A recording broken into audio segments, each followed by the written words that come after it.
नमस्कार प्रिय साथियों, मैं हूं सुरेश श्रीमाली। ग्रहों का खेल कार्यक्रम में आप सभी का बहुत बहुत स्वागत है।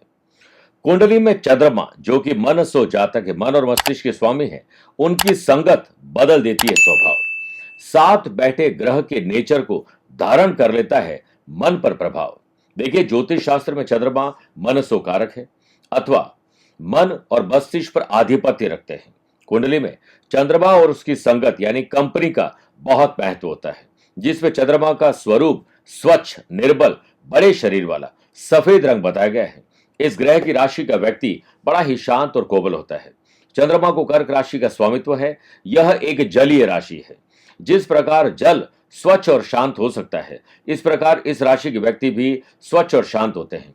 परंतु जब कोई प्राकृतिक आपदा आती है तो यही जल सब कुछ तहस नहस कर देता है। उसी प्रकार इस राशि के लोग होते तो हैं बहुत शांत, लेकिन अगर बैड कंपनी के साथ हो जाए तो गुस्सा भयंकर रूप ले लेता है। चंद्रमा जब दूसरे ग्रहों के साथ युति करते हैं तो इसका क्या प्रभाव पड़ता है, इसे आप जान लीजिए। सबसे पहले बात करते हैं कि सूर्य के साथ अगर चंद्रमा विराजमान हो तो इसे अमावस या उसके आसपास एक दिन पैदा हुआ इंसान माना जाता है। मन विचलित रहता है। वैसे ग्रहों के राजा सूर्य को उग्र ग्रह कहा गया है। वहीं चंद्रमा चंचल और सौम्य है। सूर्य आत्मा तो चंद्रमा मन के कारक है। सूर्य और चंद्रमा की युति होने पर व्यक्ति का मन विचलित होने लगता है और व्यक्ति अपने आप को राजा के समान सर्वश्रेष्ठ समझकर अहंकार रूपी जीवन जीने लगता है। उसके मन में अहम और वहम घर करने लग जाता है और साथ में नम्रता कहीं खो जाती है। इसे ऐसे समझ लीजिए कि सूरज में आग है और चंद्रमा में जल है, ठंडक है। आग में आपने पानी डाल दिया, आग बुझ गई। पानी का क्या हुआ? वो आग के संपर्क में आकर भाप बनकर उड़ गया, अस्तित्व समाप्त हो जाता है। इसके लिए व्यक्ति को चंद्रमा के उपाय जरूर करने चाहिए। दूसरा, चंद्रमा के साथ अगर मंगल बैठे तो इसे महालक्ष्मी योग कहते हैं, क्योंकि मंगल उग्रता बढ़ाते हैं। चंद्रमा मंगल के साथ विराजमान होने पर व्यक्ति का मन उग्र होता है और कई बार वो दिखावा ज्यादा करता है और व्यक्ति कुछ सोचे बिना परिणाम की इच्छा किए हुए अपने लक्ष्य को प्राप्त करने में लग जाता है। लग्जरी और लाइविश लाइफ रहती है, गाड़ियां बहुत रहती है, सुख सुविधा रहती है, ट्रैवल बहुत करते हैं, अच्छे वस्त्र आभूषण का शौक रहता है और ऐसे व्यक्ति के पास कई प्रकार के मकान होते हैं। बुढ़ापे में पैसे की तकलीफ नहीं रहती है। कभी कभी वो इतना तीखा बोल जाते हैं कि सामने वाला व्यक्ति बर्दाश्त नहीं कर पाता है। अग्नि और जल जब एक साथ आते हैं तो दोनों ही अपने गुण धर्म को खो देते हैं, जो मैंने अभी सूरज चंद्रमा के बारे में बताया।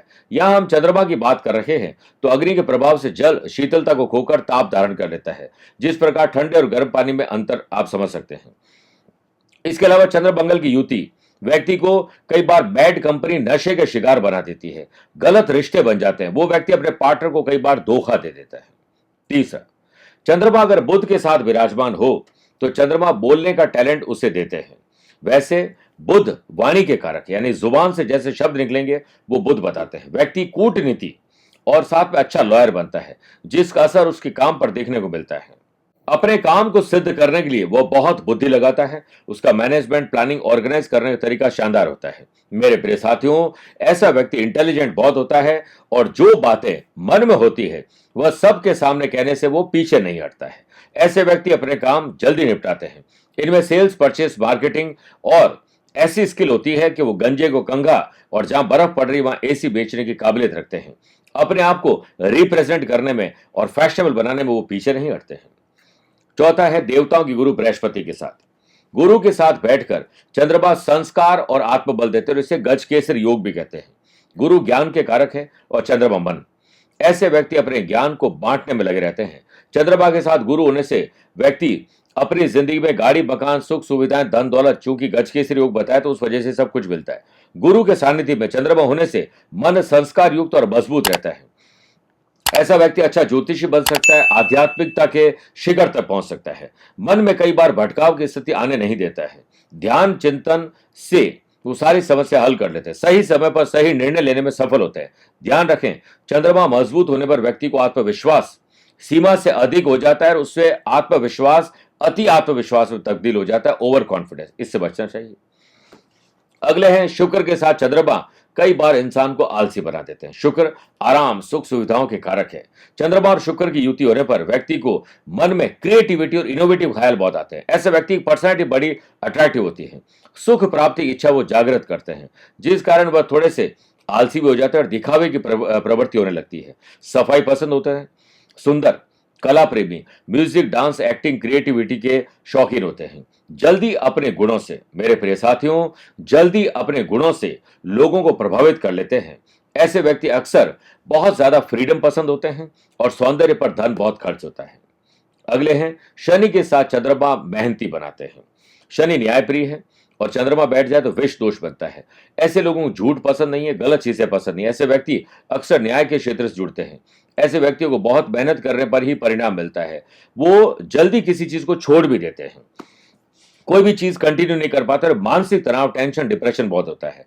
परंतु कभी कभी ऐसे लोग निराश और जल्दी आलस्य के शिकार हो जाते हैं। ऐसे व्यक्ति जल्दी उन्हें सफलता मिले तो बहुत बढ़िया, नहीं तो वो फ्रस्ट्रेटेड, इरिटेट और साथ में डिस्ट्रैक्टेड हो जाते हैं। चेक करिए। दूसरे हैं राहु के साथ चंद्रमा की युति करने पर व्यक्ति भ्रमित हो जाता है। राहु और चंद्रमा बैठकर ग्रहण दोष बनाते हैं।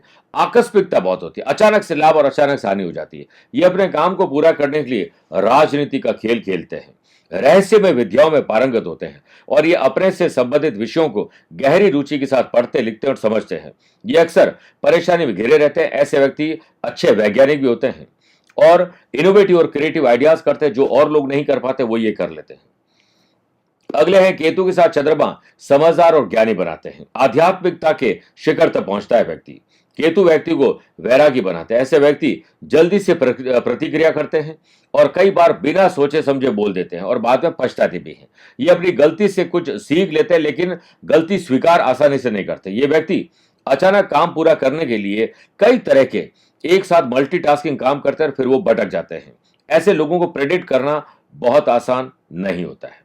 मेरे प्रिय साथियों, स्वस्थ रहिए, मस्त रहिए और व्यस्त रहिए। आप मुझसे पर्सनली मिल सकते हैं या फिर टेलीफोनिक और वीडियो कॉन्फ्रेंसिंग अपॉइंटमेंट के द्वारा भी जुड़ सकते हैं। दिए गए नंबर पर संपर्क करके पूरी जानकारी हासिल कर सकते हैं। आज के लिए इतना ही।